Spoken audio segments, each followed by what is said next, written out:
¿Qué pasó en la diabetes tipo 2? Algo muy similar, ese es UKPDS, al término del estudio, 10 años. ¿Qué pasó cuando se acabó el estudio? Lo mismo que pasó con el estudio de DST, las curvas convergieron, el paciente ya no está en el estudio, el control metabólico fue el mismo en los dos grupos, pero claro, se les comenzó a agregar un segundo, un tercero, un cuarto medicamento para lograr bajar su A1C nuevamente hacia la meta de control, que es 7. Aquí, pero ven como no hay una diferencia significativa ya en ninguno de los dos grupos. Y aquí el gran hallazgo fue algo muy parecido a lo que se observó en DST, fue que si bien los efectos observados en un inicio, que eran sobre todo de prevención de eventos microvasculares, se conservaron, la diferencia que había, el impacto que hubo en mortalidad cardiovascular, o por lo menos en la tasa de infarto agudo del miocardio, sí fue significativa 10 años después. Nuevamente, ese buen control metabólico desde el día 1 paga dividendos en la segunda década de la vida. Ellos lo acuñaron como el legado metabólico. Entonces, se ha logrado demostrar que, y esto es en el grupo, fíjense, en el grupo tratado con terapias proveedoras de insulina. Ustedes recordarán que los pacientes tratados con metformina en UKPDS sí tuvieron desde un principio una reducción de eventos cardiovasculares, la cual no se observó en este grupo con insulina o sulfonilureas. Aquí, en el seguimiento de UKPDS, 10 años después, sí se observó que a pesar de que no había una diferencia ya observable en los niveles de glucosa, a pesar de que el nivel de glucosa es exactamente el mismo, esta diferencia que hubo al principio pagó dividendos. Y el dividendo es menos eventos cardiovasculares. Con esto, habiendo hecho esos comentarios, ¿qué diferencias hay entre UKPDS y los estudios que les comentaba hace un momento, ACCORD Advance y el estudio de veteranos? UKPDS fue un estudio que se hizo en pacientes con reciente diagnóstico, eran pacientes recientemente diagnosticados, con muy poco tiempo con diabetes. Se intervino de manera agresiva desde el día 1. El día que se diagnosticó a ese paciente, se le comenzó a dar un tratamiento intensivo para mantener su glucosa baja. Y además observen que la tasa de eventos cardiovasculares en esos pacientes en el UKPDS era bastante baja, tenían pocas comorbilidades cardiovasculares. En Advance eran pacientes con 7 a 8 años con diabetes, ya con más comorbilidades cardiovasculares. En ACCORD todavía tenían más años con diabetes, más comorbilidades. Y finalmente en el estudio de veteranos, pues un porcentaje importante tenían cerca de 10 años con diabetes y cerca del 40% de los pacientes tenían alguna comorbilidad. Esa es la gran diferencia. Actuar temprano en pacientes sanos o actuar demasiado tarde en pacientes que ya tienen comorbilidades. Este mal legado metabólico está expresado de una manera bien clara por un doctor que se apellida Del Prato en este artículo en Diabetología poco tiempo después de la publicación de ACCORD Advance. Y básicamente lo que hizo fue eso, superponer la curva de control metabólico de UKPDS. Ese paciente típico viene con nosotros, lo acaban de diagnosticar, está preocupado, toma sus medicamentos, se adhiere a la terapia y alcanza una meta de control razonablemente aceptable, pero después de un tiempo como que se confía, la enfermedad progresa y ese control metabólico se pierde. Hasta que 10 años después ese paciente, por alguna razón, o en este caso se le incluyó en el estudio, ¿y qué pasa? Pero ahora sí queremos llegar a esa meta de control que nos está diciendo todo el mundo, que es 6.5. Esto fue exactamente lo que pasó en ACCORD. Bueno, ¿qué pasa en estos casos? En estos 10 años previos se generó una mala memoria metabólica. En estos 10 años previos hubo la aparición de complicaciones macrovasculares, hubo el desarrollo, la aparición de aterosclerosis a nivel cardiovascular. Y esta mala memoria metabólica lo que hace es que cuando ese paciente se quiere controlar súbitamente y bajar su A1C de 9 a 10, que fue el cambio que se observó en el estudio de veteranos, pues el riesgo de precipitar un evento cardiovascular con este control metabólico súbito, agresivo, está incrementado, porque este paciente ya no es el paciente de 10 años antes, es un paciente que ahora ya tiene seguramente enfermedad cardiovascular silente, aterosclerosis coronaria silente, que se puede desenmascarar con algún evento hipoglucémico. Y dicho y hecho, cuando uno observa los datos de ACCORD, en particular en lo referente a la presencia o no de eventos cardiovasculares previos, observa cómo el riesgo del objetivo primario en pacientes sin eventos cardiovasculares previos hay una reducción de cerca del 50% en estos eventos. Sin embargo, los pacientes que ya tienen eventos cardiovasculares previos, este beneficio se pierde totalmente. ¿Qué nos está diciendo esto? Que hay que actuar de una manera temprana. No hay que esperarnos a que el paciente tenga una complicación cardiovascular para implementar una terapia agresiva. Es el paciente sano, es el paciente que comienza con diabetes, el paciente en el cual si actuamos de manera agresiva, vamos a lograr prevenir eventos cardiovasculares, no en el paciente que ya tiene algún problema cardiovascular, alguna complicación cardiovascular previa. Otro hallazgo, este es un poquito más difícil de entender, es que los pacientes que tienen una glucosa más baja fueron los que más se beneficiaron del control metabólico estricto que los pacientes que tenían una glucosa un poco más elevada, que no tuvieron beneficio. Recuerden, 1 es no diferencia entre el tratamiento intensivo y el estándar, menos de 1, en este caso es cerca de 0.5, implica una reducción del 50% en eventos cardiovasculares. Nuevamente, el paciente que no tenía eventos cardiovasculares previos y que además tiene una glucosa no muy alta, es el paciente que más se va a beneficiar con una intervención agresiva. No nos confiemos en que el paciente que anda más o menos, pues le podemos dar chance. Es el paciente en el cual, si somos agresivos, vamos a lograr reducir eventos cardiovasculares. Les decía que esto causa un poco de dificultad de entender. Uno pensaría, bueno, el paciente que anda peor es el que más se beneficia.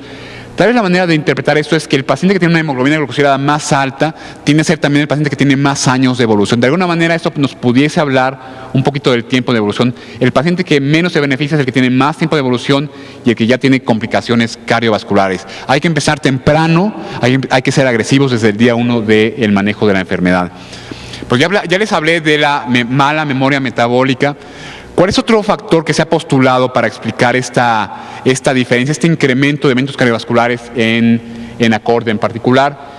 Aquí ustedes pueden ver las tasas de hipoglucemia en el estudio de veteranos, en ACCORD y en ADVANCE, y pueden ver cómo siempre en el grupo intensivo la tasa de hipoglucemia fue siempre mayor y significativamente mayor en el grupo intensivo que en el grupo convencional. Se definió de diferentes maneras en cada estudio, pero siempre se observó un incremento significativo en la tasa de hipoglucemia. Una conclusión y un análisis reciente que se ha hecho de estos resultados de ACCORD, esto fue publicado en BMJ este año. Sin entrar en muchos detalles en el estudio, es un análisis de los datos de ACCORD, es que el control glucémico intensivo incrementa el riesgo de hipoglucemia severa. Eso ya lo sabíamos, se ha sabido desde siempre. Cuanto más agresivo eres, cuanto más baja la glucosa, más probable es que tengas una hipoglucemia. Es muy difícil que un paciente que no tome medicamentos, que tiene una glucosa todos los días de 200 a 300, tenga una hipoglucemia. Es algo casi hasta de sentido común. El tratar a ese paciente de manera agresiva tiene un pequeño costo, que es la hipoglucemia, que uno debe saber minimizar y no debe ser una razón para no tratar de manera agresiva al paciente. Pero esto es algo que ya sabíamos. También sabíamos ya que en ese estudio, en el estudio ACCORD, hubo un incremento en la tasa de mortalidad en el grupo intensivo. Es algo que lo que ya les mostré hace un momento. Ahora, este análisis que demostró lo siguiente. 1, que en pacientes con diabetes mellitus tipo 2 que experimentan hipoglucemia severa y sintomática, esta hipoglucemia incrementa el riesgo de muerte. Y aquí un punto bien importante que es independientemente de que sea un tratamiento agresivo o no, el paciente que a lo mejor por alguna razón no le explicamos bien cómo tomarse el medicamento, cómo usar la insulina, cómo usar la sulfonilurea, y con una dosis bajita de un hipoglucemiante, un tratamiento no intensivo, comienza a tener hipoglucemias, está en un mucho mayor riesgo de tener una complicación de mortalidad que un paciente que no tiene esas hipoglucemias. No es tanto el que seamos muy agresivos o no, sino el hecho en sí de tener hipoglucemias. Es un punto importante a recordar. Y el siguiente es que el incremento en el riesgo de muerte que se observó en ACCORD, en el grupo intensivo, no se puede atribuir a la presencia de hipoglucemia severa, que es un poco lo que les decía. La hipoglucemia severa per se es lo que se ha asociado con el riesgo de mortalidad, sin que necesariamente tenga que ver con que le estemos dando a ese paciente una dosis de insulina alta o baja, que le estemos dando sulfonilureas o algún otro tipo de terapia. No es la intensidad del tratamiento, sino el hecho de tener hipoglucemias, lo que parece ser que incrementó el riesgo de muerte. Y aquí el punto que quiero recalcar es que la hipoglucemia es algo que debemos tratar de evitar en la medida de lo posible en nuestros pacientes para evitar algunos tipos de complicaciones. Un tercer factor que se ha postulado para explicar estas diferencias o esta falla en prevenir eventos cardiovasculares a pesar de una gran disminución en los niveles de glucosa fue la ganancia de peso. En los 3 estudios se observó un incremento significativo en el peso del paciente comparado con el grupo control, el cual fue nuevamente significativo y que tiene que ver con la intensificación de la terapia y con el uso de algunos medicamentos que tienden a causar ganancia de peso. Vean, en Advance, si bien en el grupo intensivo no hubo ganancia de peso, en el grupo convencional hubo pérdida de peso. Entonces el peso también es un factor importante que no hay que descuidar al manejar al paciente con diabetes. ¿Cuáles serían las conclusiones de este segmento de mi práctica? Uno, que hay que intervenir de manera temprana y agresiva para tratar al paciente. Nos demostró el UKPDS que intervenir temprano reduce complicaciones cardiovasculares. Acorde nos demostró que intervenir tarde, 8 años, 10 años después del diagnóstico de la enfermedad, ya no nos va a permitir prevenir esas complicaciones, aún a pesar de que alcancemos una meta de control muy agresiva. Hay que empezar temprano y tratar agresivamente a los pacientes. Número 2, la hipoglucemia severa se correlaciona con un incremento en la mortalidad, en el riesgo de mortalidad cardiovascular. Y número 3, el tratamiento intensivo se acompaña con una ganancia de peso significativa. En este siguiente segmento de mi plática quisiera extender un poco más en estas 3 ideas y comentar que, bueno, algo que es una verdad a gritos, pero a veces se nos olvida. El fin último del tratamiento de la diabetes no es bajar la glucosa, es prevenir las complicaciones. Eso es lo que es importante. No podemos confiarnos de que porque estamos alcanzando una meta en glucosa razonable, podemos olvidar otros factores de riesgo, podemos olvidarnos del riesgo de hipoglucemia, de la ganancia de peso, de los niveles de tensión arterial, de lípidos, de los hábitos tabáquicos del paciente, de la falta de ejercicio del paciente. Hay que tratar al paciente de una manera integral. Nuevamente, DST nos mostró que cuanto más baja la glucosa del paciente, más bajo es el riesgo de retinopatía, nefropatía, neuropatía. Sin embargo, igual nos mostró UKPDS que cuanto más bajo es el nivel de glucosa, más bajo es el riesgo de complicaciones microvasculares. Esa es la razón por la cual tenemos una serie de metas, difieren un poco entre unas y otras asociaciones de control glucémico. Estas son las de la ADA, estas son las de la Norma Nacional Mexicana y otros, que nos establecen que llegar a un nivel por debajo de 7, de, no sé, o 6.5 nos permite prevenir complicaciones microvasculares. Aquí lo ven ustedes muy claramente. Por debajo de 7, el riesgo en realidad relativo de tener neuropatía, nefropatía o retinopatía es prácticamente muy similar al de un paciente sin diabetes. Sin embargo, este número de 7, ya vimos, incluso 6.5, no nos permite prevenir complicaciones macrovasculares. Y la razón, creo yo, es que nos está faltando algo más. No hay, las complicaciones microvasculares tienen que ver con otros factores. La glucosa contribuye, la hiperglucemia contribuye, la diabetes es un factor de riesgo para complicaciones macrovasculares, pero no es toda la explicación, no es el fin de la historia. Hay otros factores muy importantes para la génesis de las complicaciones macrovasculares. Aquí ven nuevamente cómo las complicaciones microvasculares comienzan desde el día 1 del diagnóstico de la enfermedad. ¿Y por qué? Bueno, porque estos límites, la glucosa de 126 en ayuno y la de 200 poscarga, se definieron, salieron de que ese es el punto en el cual las complicaciones microvasculares comienzan a aparecer. Por eso ustedes pueden ver aquí que las complicaciones microvasculares comienzan cuando la glucosa cruza ese umbral. Sin embargo, las complicaciones macrovasculares muchas veces comienzan a aparecer incluso con niveles moderados de disglicemia. Y esto va muy de la mano, sobre todo de este otro problema, del problema de la resistencia a la insulina. Sabemos que la aterosclerosis es un proceso que tarda muchos años, incluso décadas en irse gestando, y que muchas veces el momento para intervenir, para prevenir un infarto agudo del miocardio, no es cuando el paciente debuta, sino algunos años antes, cuando ese paciente está desarrollando obesidad, hipertensión, dislipidemia, incluso en la etapa de prediabetes. Es el momento cuando debimos haber intervenido, no cuando el paciente ya debutó con diabetes. ¿Cuántas veces hemos visto a un paciente que debuta con diabetes con un infarto? Se diagnostica con diabetes el día que se infarta. Ese es un paciente que ya se diagnosticó demasiado tarde. Ya no vamos a poder hacer...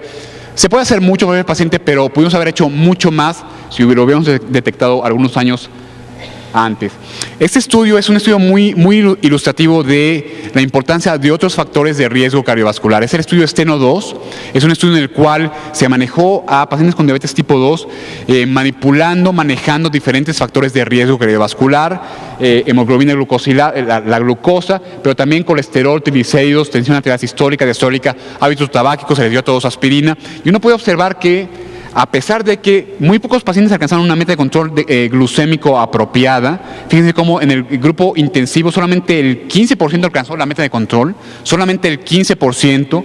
Vean cómo el 70% alcanzó la meta de control, cerca del 70% alcanzó la meta de control de triglicéridos, un 50-60% la meta de control de tensión arterial diastólica. Vean cómo se incidió y se logró un mucho mejor control en esos factores no glucémicos que en el control de la glucosa. Y a pesar de que no se logró una meta de control glucémico muy agresiva, vean la diferencia en eventos cardiovasculares. En el grupo intensivo se demostró una diferencia en eventos cardiovasculares significativa desde el año 4 que persistió a lo largo del tiempo. Esta es la base y el fundamento para decir que al manejar la diabetes mellitus tipo 2 no es suficiente controlar la glucosa, hay que ser agresivos, sí, hay que empezar temprano, sí, pero no hay que olvidarnos de que hay otros factores importantes que tienen que ver y que participan y que impactan en la sobrevida de ese paciente. Los lípidos es un factor importante, la tensión arterial es otro factor importante, el ejercicio es importante, el peso del paciente es importante, etcétera. Y esa es la razón por la cual la ADA también incluye en sus metas de control para la diabetes esas otras metas. Una meta de control de colesterol LDL menor a 100, que es exactamente la misma que se propone para el manejo de un paciente postinfartado. Una meta de control que también incluye colesterol HDL y una meta de control que incluye triglicéridos. Es muy importante. Y me está faltando aquí la tensión arterial. La meta de control de tensión arterial para un paciente diabético es menos de 130/80. Es una meta de control incluso más agresiva que para otros pacientes. No olvidarnos que diabetes mellitus tipo 2 no es solamente glucosa, es también otros factores de riesgo cardiovascular importantes. Ahora, hay muchas maneras, ya vimos, para incidir en esto, vimos aquí una. Hay que tener un abordaje multidisciplinario, hay que atacar diferentes áreas, no solamente glucosa, sino lípidos, tensión arterial, también hay que manejar bien el sobrepeso, hay que prevenir las hipoglucemias. Yo quisiera terminar mi plática hablándoles de una clase terapéutica nueva que de alguna manera viene a abordar el problema de la diabetes de un modo diferente a lo que se ha hecho habitualmente. Y antes de empezar, quisiera posicionar este medicamento dentro de lo que es el algoritmo de manejo de la diabetes de la Asociación Americana de Endocrinólogos Clínicos, la ACE. Como les comentaba hace un momento, es un algoritmo muy reciente, el cual, igualmente, como les mencionaba, propone una serie de medicamentos como primer paso, metformina, glitazonas, inhibidores de DPP4 y medicamentos como la carbosa. Si el paciente no se ha controlado, se sugiere agregar otros medicamentos y vean cómo figura de una manera muy prominente lo que son los agonistas de GLP-1 o los inhibidores de la DPP4, también las glitazonas, por encima de lo que son medicamentos o terapias tradicionales como las sulfonilureas. Igual, si no se puede usar por alguna razón metformina, se recomienda usar una glitazona. Y también una agonista de GLP-1 como exenatide o algún inhibidor de la DPP4. Y finalmente terapias triples que incluyen metformina, una agonista de GLP-1 y por ejemplo una glitazona. Este es el famoso tratamiento que proponía el doctor De Fronzo. Metformina, una glitazona y un medicamento, una agonista de GLP-1 como exenatide. Textualmente en estas guías se sugiere que la base de la terapia es un sensibilizador como metformina y una glitazona, pero si esto no es suficiente, habría que agregar un segundo agente y ellos ponen como primer lugar una agonista de GLP-1. Ellos sugieren que los agonistas de GLP-1 y los inhibidores de DPP4 son más seguros que las sulfonilureas, dado que tienen un menor riesgo, confieren un menor riesgo de hipoglucemia y sobre todo, y a pesar de que los agonistas de GLP-1 son inyectados, el efecto importante que tienen al prevenir las excursiones glucémicas postprandiales y además el efecto importante que tienen en el peso del paciente los convierte en la terapia más conveniente, más a juicio de ellos, de adición a un primer medicamento. Muy bien, ¿qué son estos agonistas de GLP-1? Ustedes recordarán nuevamente el efecto incretina. Si uno consume glucosa por vía oral, la glucosa sube, baja, la insulina sube, luego baja. Si le da uno a ese mismo grupo de individuos la misma cantidad de glucosa por vía intravenosa, se produce menos insulina. Se sabe hoy que esto ocurre porque se produce una incretina, una hormona a nivel gastrointestinal que incrementa la producción de insulina en todos los individuos. De hecho, explica el 60% de la secreción de insulina. Hay dos incretinas descritas, GLP-1 y HIP. Estas hormonas se producen en el intestino después de un alimento a partir de un precursor. Quisiera mostrarles, son péptidos de 30 y 42 aminoácidos. Tiene una secuencia similar. Quisiera mostrarles con este gráfico sencillo un poco cuál es la vida, cuál es la historia de estos péptidos. Cuando uno consume un alimento, como en esos experimentos, glucosa por vía oral, el alimento al llegar a la porción proximal del intestino, hay una señal que se envía por el plexo meentérico a la zona distal del intestino delgado, a unas células que se llaman células L, las cuales producen esta hormona, este péptido de 30 aminoácidos GLP-1, el cual circula, viaja por la circulación portal, llega al páncreas y ahí ejerce su efecto induciendo secreción de insulina. Hay una enzima que se llama dipeptidilpeptidasa 4, DPP4, la cual degrada al GLP-1 y lo inactiva muy rápidamente. La vida media del GLP-1 endógeno es por esto muy corta, dura de 1 a 2 minutos. ¿Qué efectos tiene GLP-1? Bueno, tiene varios efectos. Por un lado, en la célula beta del páncreas estimula la secreción de insulina dependiente de glucosa, es decir, estimula la secreción de glucosa, pero solamente cuando hay hiperglucemia. Y esta es una gran diferencia con las sulfonilureas, que si ustedes recuerdan, estimulan la secreción de glucosa solamente en cualquier momento. Como esté la glucosa del paciente, se brincan el sensor, digamos, de glucosa y hacen que la célula beta se despolarice, entre calcio y libere insulina. GLP-1 actúa de una manera fisiológica estimulando la célula beta solamente cuando hay hiperglucemia. El segundo efecto es en la célula alfa, la célula que produce glucagón, inhibiendo la producción de glucagón. El glucagón es una hormona que funciona como una especie de antiinsulina, tiene un efecto opuesto a la insulina. Ustedes recuerdan que las células alfa que producen glucagón en el sujeto con diabetes están incrementadas, por lo menos relativamente con respecto a las células beta, y el paciente con diabetes mellitus tipo 2 suele tener una hiperglucagonemia postprandial paradójica, la cual es revertida por el GLP-1. Además, GLP-1 retarda el vaciamiento gástrico, regula la absorción de los alimentos, previene ese pico postprandial al regular el vaciamiento gástrico y finalmente tiene un efecto a nivel central inhibiendo el apetito, causa saciedad y disminuye la ingesta de alimentos.